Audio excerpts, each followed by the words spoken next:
British Prime Minister Rishi Sunak confirming that British planes did shoot down a number of Iranian attack drones, he said, and then he paid tribute to the bravery and professionalism of British pilots flying into the face of danger to protect civilians.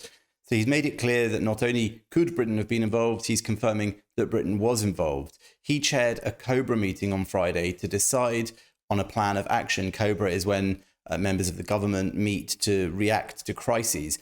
Now, we know that Britain joined Jordan, the US, and France and Israel in those actions against the Iranian influx of drones and missiles. And it's notable that this has been so well coordinated because obviously they had time to prepare for this. It was quite well expected. So that coordination appears to have gone very well with such a success rate of downing those incoming drones and missiles before they even reached Israel on the whole. But that, of course, was not a simple gesture. That shows that there is still backing for Israel's actions from the UK here.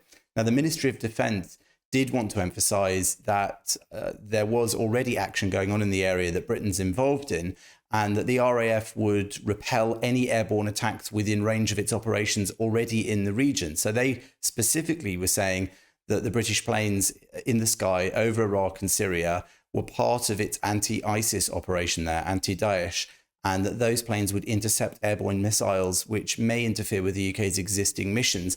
And that's really so that Britain can't be said to be increasing escalation, so that Britain isn't actively getting involved in Israel's war with Iran. But let's face it, the whole world is currently involved in this war in one way or another, with Iran through its proxies attacking British ships, international ships in the Red Sea, and Britain already involved there, with British hostages in Gaza being held there by terrorists backed by Iran, and with Iran having a long history of attacking Britain previous even to October the 7th, including abduction and imprisonment of British forces from ships.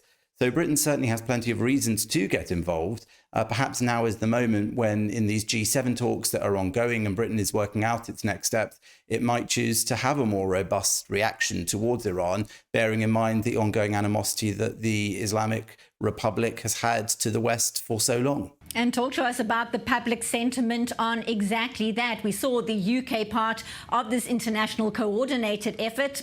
How's the British public feeling, broadly speaking?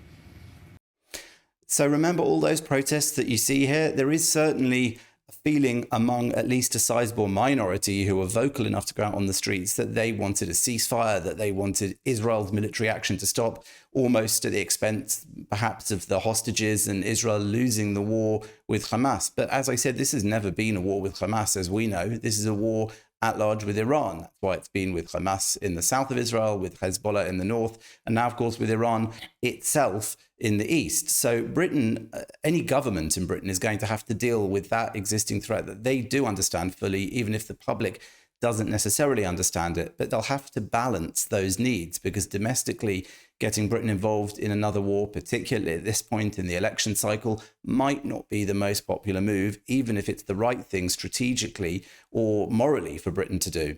And that means that Rishi Sunak and his government will have to tread very carefully. Also, the idea that nobody wants escalation is a valid one. I think being dragged into a world war is something that not many people want.